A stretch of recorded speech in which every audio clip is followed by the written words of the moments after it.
Deku? I think he's some pro. By clouds. My head in the clouds, not coming down. Chapter 75. Comfort. Ochako gripped the strap of her duffel bag a little tighter and looked over the bus. She could probably sit with Momo or Tsu. Neither of them would complain, but even though sitting next to Deku for the entire ride of the training camp was absolutely terrifying, she gathered up her courage and started making her way back to where he was sitting. The last few days had been a whirlwind of packing, police interviews, and somewhat avoiding the media. But even with how busy they'd all been, Deku had been more quiet than she expected. And Ochako was starting to get worried. So, even if it might be awkward sitting next to her, maybe probably not stop being so silly crush, it would be worth it if she could somehow make sure he knew he had someone in his corner. That's why they were friends, right? She used her quirk on her bag, so that she could hold it over her head and not have to worry about knocking it into the other seats as she passed. Deku was on a bench about 3/4 of the way to the back of the bus, so she had to pass most of the class to even reach him. And even when she did, she had to call his name twice to get him to stop absently staring out the window and actually realize she was there. Oh, Uraraka. Deku smiled apologetically. Hi? Ochako gave what she hoped was a comforting smile, instead of a nervous one. Is it okay if I sit with you? Deku nodded frantically. Of course. If you want to, that is. You don't have to or anything. Of course I want to, Uraraka assured him, sliding her duffel under the seat and releasing her quirk. I wouldn't have asked if I didn't. Deku flinched almost imperceptibly. Sorry. Guess I'm still used to people hanging out with me by choice. Ochako shrugged, careful to not let her face show how much that hurt her heart. Well then, I guess it's about time you get used to it. Deku smiled. Yeah, I guess it is. Deku was freaking out about what else she was supposed to say when Kaminari came slumping onto the bus, groaning loudly. Why is it so early? Because otherwise, we'd be getting to camp in the middle of the night, dumbass! Bakugo yelled from the back of the bus. And what are you gonna do when you're a hero, huh? You're just not gonna save people because the mission happens before sunrise? Bakugo was tucked into the back corner, a sleepy-eyed Kirishima the only thing between him and the window. Kirishima's arms wrapped lazily around Bakugo's shoulders, which gave him more than enough room to snuggle into his boyfriend's chest. No wonder Mina couldn't stop squealing about how cute they were.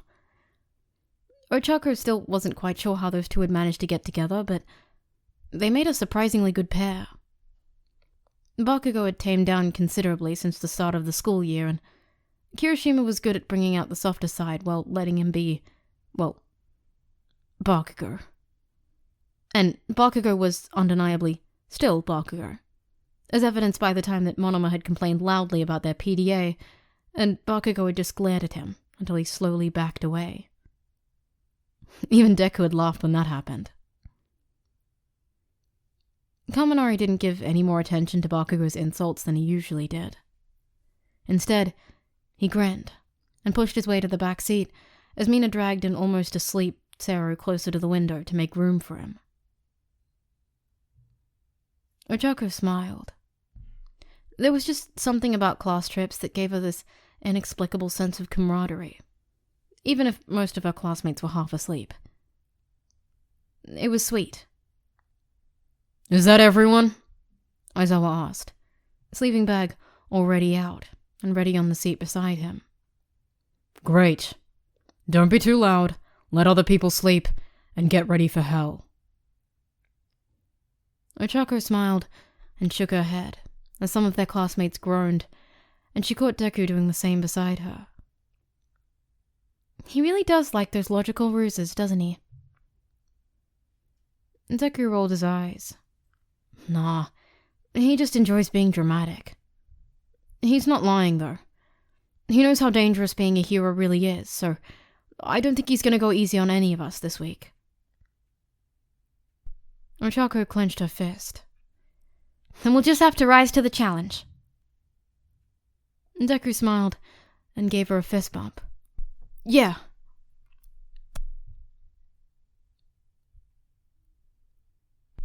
They'd been driving for 2 hours now, and most of their classmates were asleep. Izuku wished he could join them, but his brain hadn't really relaxed enough to get anything more than nightmares since the mall incident. Everything had just gone so fast, and his classmates had handled everything so well, so the real stress of the situation hadn't really hit him until everything was over and he was alone in his room. He'd almost died. If Shigaraki's quirk hadn't been damaged to the USJ, his throat would have been nothing more than blood and dust, and who knows how many others would have died as well before Shigaraki made his escape. The only thing that kept his mom from having to plan a funeral was a split second and pure dumb luck. He was sitting there, about to go on a school field trip like any other normal student, when, really, he should be dead. He was determined to act normal, though, if only to keep everyone else from worrying. When Sakauchi and Aizawa had asked what happened, he'd glazed over the part where Shigaraki had put his final finger down. He knew how protective Eraser was, but the last thing he wanted was for him to storm the League's hideout, wherever it was, and impulsively try to destroy Shigaraki. Even if he knew that Eraser was logical enough that he'd realize how idiotic that was, the only other option would be him sitting with the knowledge that his student has almost died, and he hadn't been able to do anything about it. So, Izuku just hadn't said anything. He'd described getting taken hostage and eventually wriggling out, but if he never said anything about the moment his heart almost stopped, then he wouldn't have to worry anyone. It wasn't like he wasn't used to keeping stuff like this secret. He'd kept the bullying a secret for years, so he knew he was strong enough to handle it. And what didn't kill him would make him stronger, right? So, since he wasn't dead, he would just use this to make him into an even better hero.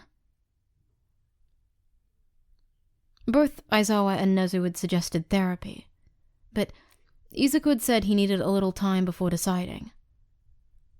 There was really only one counselor at UA, and he didn't want to take away valuable time that his classmates or other hero students could be using when he knew they needed it so much more than he did.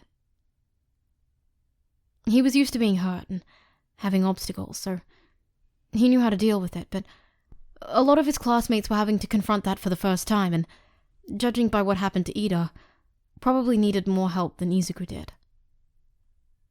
He was considering just thanking Nezu for the offer and letting him know that he was fine on his own, so that Hound Dog could focus on helping people that really needed it.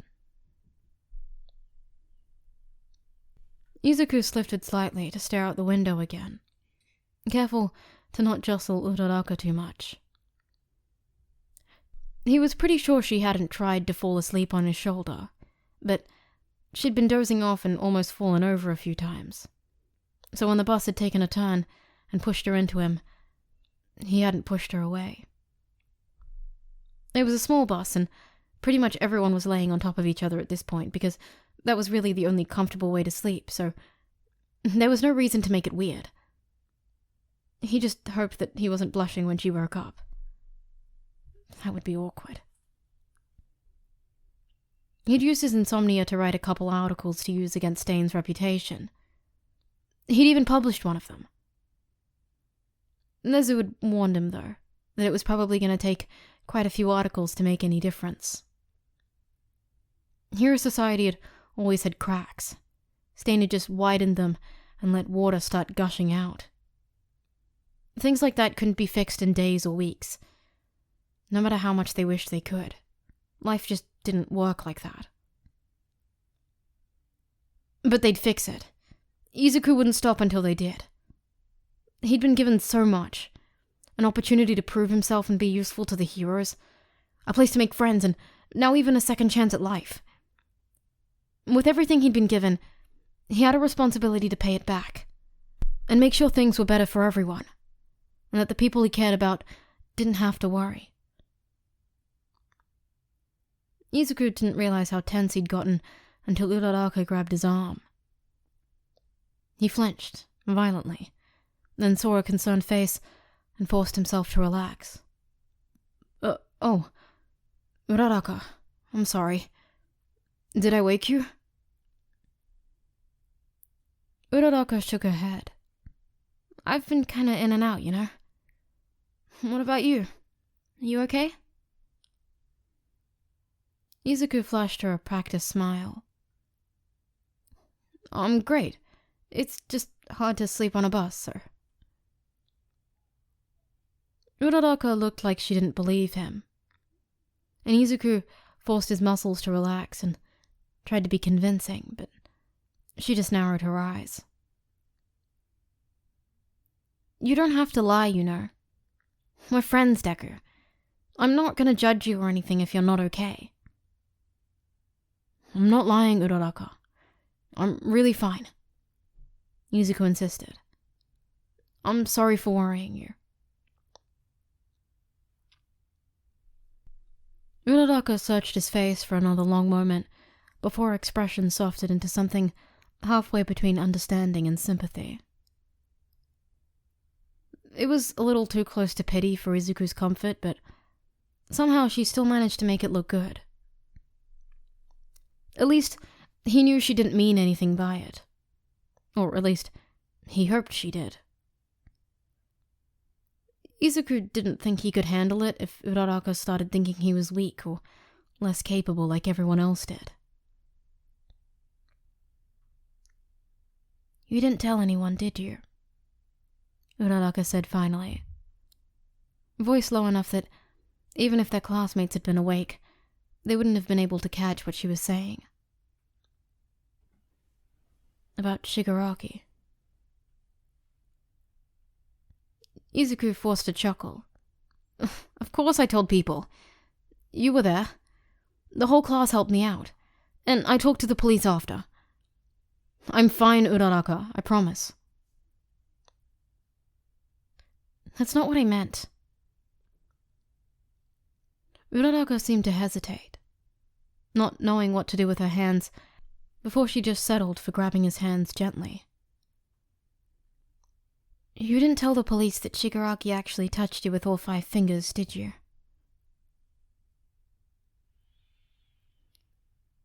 Izuku froze. How had she known that? He'd remembered that she'd been the first one to come to his side once he'd gotten away, but had she been watching before that? Or was she just trying to come up with some explanation for his behavior, and that was the most dramatic one? Izuku tried to smile.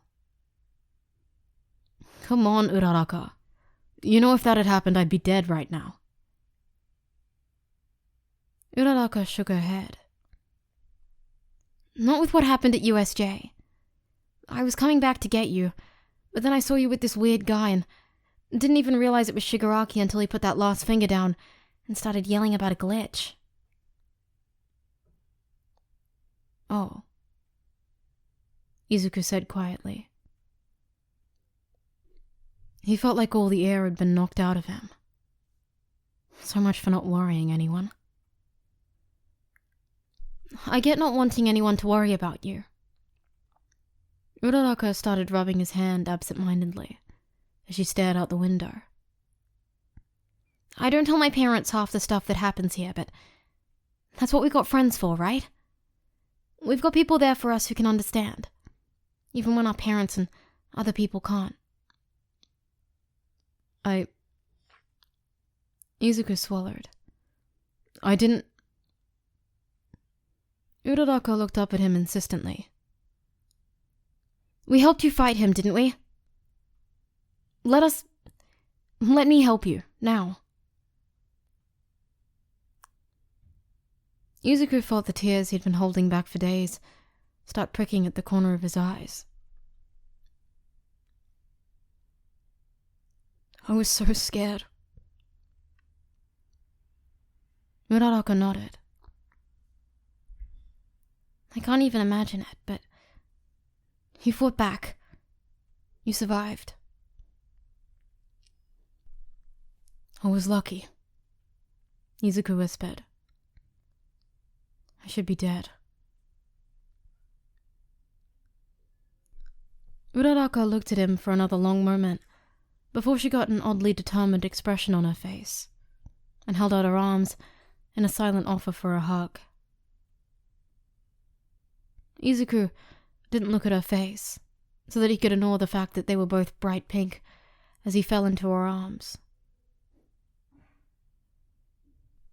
Something about knowing that she was there broke down the last walls that had been straining to hold back all the fear and panic he'd been refusing to feel since the mall.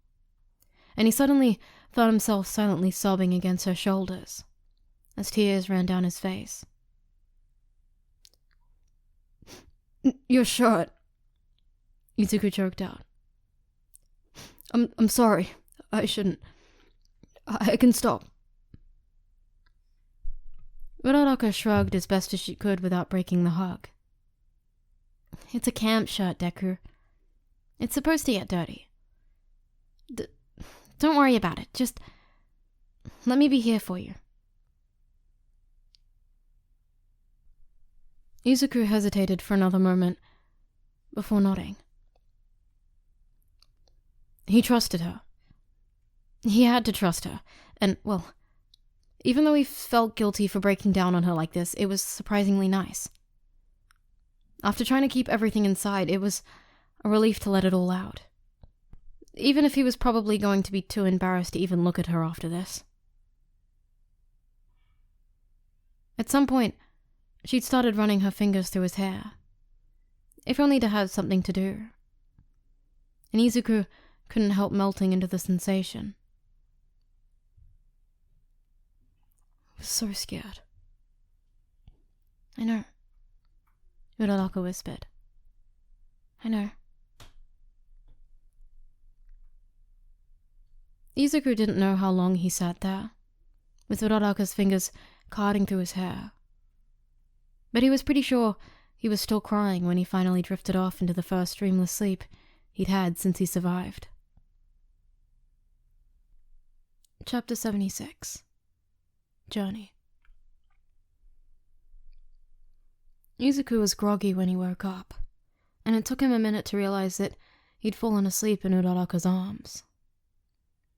Instantly, his face turned red, and he shot up as quickly as he could, which was apparently too fast, considering that his head hit her chin on the way up, and he woke her up in one of the most painful ways possible. I'm so sorry. Izuku apologized frantically. It's fine, Uraraka grimaced as she rubbed her chin. Are we stopping already? Izuku looked out the window as the bus pulled off the side of the road. I guess so. The bus slowing down must have been what woke me up. He'd assumed they'd hold the training camp somewhere far away. But it was only mid-morning, so this must just be a pit stop. The only problem with that assumption was that he couldn't see a single restroom or gas station in sight. Eraser stood up at the front of the bus and cleared his throat. All right, everyone out. The students looked at each other suspiciously, but obediently filed off the bus and stood awkwardly in a clump outside, as they waited for Aizawa to give them their next instructions. Izuku knew he wasn't the only one that was starting to wonder if this was one of Eraser's logical ruses. Why were they stopping in the middle of nowhere? Their worries were confirmed when Eraser spoke up. hiding a grin behind his capture weapon. You didn't think this was a normal rest stop, did you? The students watched curiously as a car pulled up, and 2 women got out, followed by a small kid, who looked like he would really rather have stayed in the car. Perfectly cute and cat-like. You can call us the Wild Wild Pussycats. Students, this is Mandalay and Pixie Bob. Aizawa sounded almost bored. They are some of the pros we've asked to help out on this training camp. Okay, Shinso drawled. And, who are they? They're the Pussycats, Izuku said excitedly. I've never worked that much with them, but they focus on rescue, and they're some of the most experienced in the industry. They've been a hero team for over 12... Izuku froze as a hand was shoved over his mouth, and he almost panicked. He only just barely kept himself from twisting Pixie Bob's arm out of her socket by forcefully reminding himself that this wasn't Shigaraki grabbing him. He wasn't in danger, and Aizawa was here to help him if he was. He was safe. Now then, kitten, we're still young, Pixie Bob warned. We're paragons of cat-like youth. Anyway, Aizawa rolled his eyes. They're going to be helping you push your quirks and skills to the limit over the next week, so be prepared to suffer. Also, they own this entire property. That's pretty cool, Kaminari said. But, it kind of seems like a whole lot of nothing. Mandalay laughed. Well, it is mostly forest, but our base over there is at the base of those mountains. The class exchanged nervous glances as they all thought the same thing. If the base was there, then why were they here? Maybe we should just get back on the bus. Kirishima started inching back. Yeah, sounds like a good idea. Ojiro agreed, following nervously. Lunch is at noon, Pixie Bob said. Naughty kittens who are late don't get to eat. Pixie Bob's got a dirt manipulation quirk, Izuku yelled. Get away from the edge of the cliff. They all turned and started running. But Izuku's warning didn't do much good when the earth literally scooped them up and washed them down into the forest below. The students rubbed at their various bruises, and Izuku thought through the possibilities. There was a chance that this was just a normal hike, just way longer than usual, but with a razor in charge, Izuku doubted it, which left him with a problem. All the other kids had brought their quirks on the bus, but he hadn't brought his weapons. He heard the sound of shifting dirt and glared up at the top of the cliff, which was already starting to reform after collapsing beneath them. Aizawa was peering down at them, an eyebrow raised as he flung something over the cliff. Get going, kids. You don't have all day. The students all jumped back as a small duffel bag hit the ground, kicking up a plume of dust as it landed. Jiro eyed it suspiciously. Who wants to bet that it's a bomb? No bet, Sarah said quickly. That just seems like something Aizawa would do. Oh, stop being such a bunch of cowards, Katsuki groped, and stalked towards it. I've got explosion resistance. I'll check the damn thing out. The class held their breath as Bakugo kicked the bag softly, then bent down and unzipped it. When he saw what was inside, he huffed and stood up, jerking his thumb towards Izuku. Are you kidding me? It's for the nerd. Izuku narrowed his eyes in confusion, but hurried to the bag and opened it up to find his weapons. He glanced up to see a razor smoking at the top of the cliff, and flipped him off before he disappeared. Izuku sighed. Katsuki's right. These are my weapons, which means we're most likely walking into a fight. Monsieurs? Aoyama said hesitantly, pointing towards the forest. I do believe that the fight has come to us.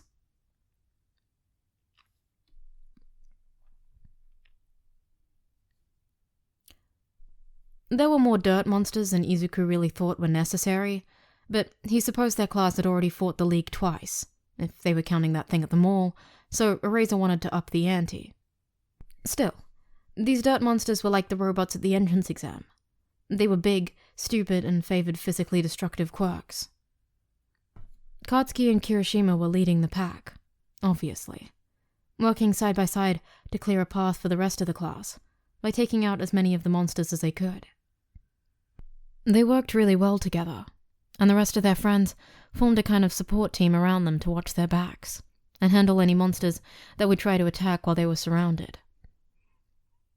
Izuku couldn't help but thinking they would probably be fairly successful as daylight heroes if they all just started their own agency out of high school. Even with the Baku squad leading the pack, however, there were plenty of dirt monsters for the rest of them. Shoto was freezing any monsters that approached them from the right, allowing Ojiro, Sato, and the other physical fighters to finish them off quickly. After a few minutes of this, Izuku smiled when he noticed a small flame on his left hand. With how much flammable vegetation there was here, it wasn't really safe to use fire attacks, but Shoto was still making an effort to use his left side to regulate his temperature. He'd come so far since the sports festival. With how biased these monsters were towards quirks that would literally blow them apart, Izuku and Shinso were having more difficulty than most of the class were. Thankfully, Shinso's capture weapon had been tucked underneath Izuku's weaponry, so he was able to hook it around branches and swing down from the trees to kick the monsters with devastating momentum. Izuku had figured out fairly quickly that his guns weren't much use against the bigger monsters. They just absorbed the bullets like they were nothing, and left Izuku growling in frustration until one of his classmates was able to take them out. The smallest monsters, however, could be dispersed with a well-placed headshot or two. It wasn't much, at least compared to some of his classmates' Herlikian efforts, but at least if he took out all the small ones, his classmates could just focus on the bigger threats without being distracted. It was just difficult to get a good shot with all the chaos. If only he had a bird's eye view. Uraraka! Izuku called out, and made his way towards her just as she was dropping another one of the monsters from the sky. Can you take away my gravity, please? Uraraka nodded and absent-mindedly grabbed his hand, making Izuku blush as he started floating. When she realized it, she blushed, and her grip loosened for a split second before she remembered that Izuku would probably just float away if she wasn't holding on to him. Oh, what do you have in mind? Izuku grinned. If I'm in the trees, I can see the whole battlefield and have a clear shot to all the monsters. Your quirk is just the fastest way up.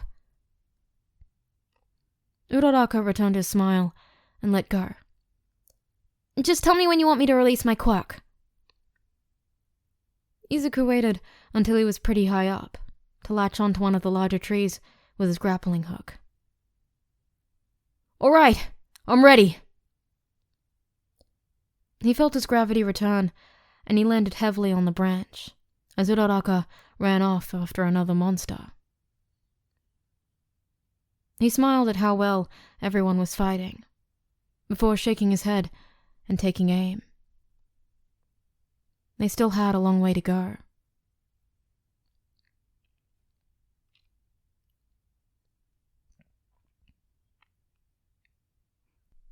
By the time they reached the pussycat's base, Uchaku's mouth was sour, and her entire body felt clammy and flushed. She'd lost count of the number of times she'd thrown up, but after at least 3, that was probably for the best. Her classmates were in a similar state. Yaomomo seemed like she was about to pass out from starvation. Bakugo was massaging his wrists, and Sue's tongue hung limply out of her mouth, too exhausted to retract fully. Even Izuku was tired, arms shaking from the effort of pulling himself from tree to tree, and he wobbled as he finally walked on solid ground for the first time in several hours. He'd run out of bullets near the end, and Ochako had taken away his gravity as he swung from the trees like Sero and Shinsu had been doing, returning his gravity at just the right moment for him to do the most damage. He'd been so sweet and concerned about her overworking her quirk, and it only relented when she pointed out that he weighed practically nothing, at least in comparison to the monsters she was lifting. Still, even with how little he weighed, the effort of using her quirk was exhausting, and Ochako wanted nothing more than to shower and fall into bed. If only Aizawa would go easy on them, just this once. But she knew better than to get her hopes up. Excellent time, kittens.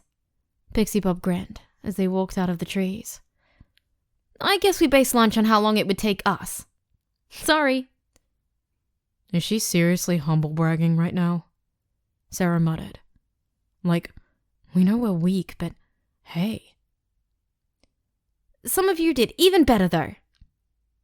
Pixie Bob's eyes gleamed with an eagerness that made Ochako squirm. I'm going to take special interest in those kittens. Her heart fell. Pixie Bob was going to single out Deku, wasn't she? Ochako felt a surge of jealousy rise up without her permission. Deku had obviously taken out more monsters than the rest of them had, picking off almost every single monster that was small enough for his bullets to do damage, and he hadn't even let running out of bullets stop him. He was obviously one of the most dedicated heroes in their class. To her surprise, and oddly enough indignation, Pixie Bob ran past Izuku without even a second glance. Instead, she grabbed Bakugo, Kirishima, and Todoroki, hugging them close to her with strong arms that they were too exhausted to do anything besides glare at. How dare she? Was it because Deku was quirkless? Was that why he wasn't good enough for her? Who did she think she was to ignore all of his hard work just because the others were more flashy? Ochako's quickly spiraling thoughts stopped suddenly, coming to a halt as she examined them in disbelief. She'd been jealous just at the idea of Pixie Bob choosing Deku, but then when she hadn't, she'd been angry about it? How did that make any sense at all? Leave my students alone, Aizawa drawled. They're underage. I can be patient, Pixie Bob pouted, but let go of the boys, who edged back towards the rest of the students in quiet exhaustion. Sorry about her, Mandalay said kindly. She's of the age to take a mate. Whatever, Bakugo said, and grabbed Kirishima's hand as he glared at her. Some of us are already taken. That got a fair amount of snickers from the class as Pixie Bob turned red. Even Aizawa was hiding a grin as he welcomed them. Good job, brats. You did fairly decent, but that doesn't mean you can relax. We'll give you a break tonight, but it only gets worse from here on out. Ochako joined in as the class collectively groaned. She glanced over at Deku, whose face was pinched in the way that normally meant he was trying to figure out a mystery. She followed his eyes and realized that the little kid they'd seen with the pussycats earlier was here as well. Speaking of ages, Izuku spoke quickly before Pixie Bob could have a chance to threaten him again. Who is he? He seems a little young to be here. Oh, that's my nephew Kota, Mandalay explained. He lives here with us. Kota, why don't you say hi? Ochako smiled as Deku walked up to the kid and held out a hand. Hi, Kota. It's nice to... The kid was fast. and the only reason she saw the blow coming was her training with Gunhead. Thankfully, Izuku had trained extensively under Aizawa. Or maybe it was because he had to react quickly to survive when he was fighting people with strong quirks. But before most of their classmates even realized what was happening, Deku had rolled around to behind Koda, and the kid's punch threw him off balance, as his fist hit empty air. Izuku frowned and grabbed the kid by the collar, so he wouldn't fall. It's not nice to punch people when they try to introduce themselves, Kota. Stupid heroes, Kota muttered, pulling forcefully away from Izuku to adjust his shirt. Showing off your stupid quirks. I hate all of you. You've got spunk, kid, I'll give you that, Bakugo snorted. But the nerd didn't even need a quirk to make a fool out of you. Kirishima cuffed him over the head. Dude, he's just a kid, be nice. Hey, I was nice, Bakugo yelled. I gave him a compliment, didn't I? Mandalay sighed. Sorry about him. He doesn't like heroes much. That must be awkward, Aizawa sighed. Everybody, get your stuff off the bus. You don't get to eat until your bags are in your room, so get going. Ochako dragged herself back to the bus, hoping there were no more logical ruses tonight. She couldn't imagine what it was like to just not like heroes, especially if she was being raised by a group of them. It still didn't excuse the kid trying to punch Deku, though. She swallowed some of the anti-nausea medication she'd stowed away in her bag and hauled it off the bus, far too tired to use her quirk to make it lighter. She was excited to become stronger, but if today was any indication, she didn't think she was actually looking forward to the rest of the trip.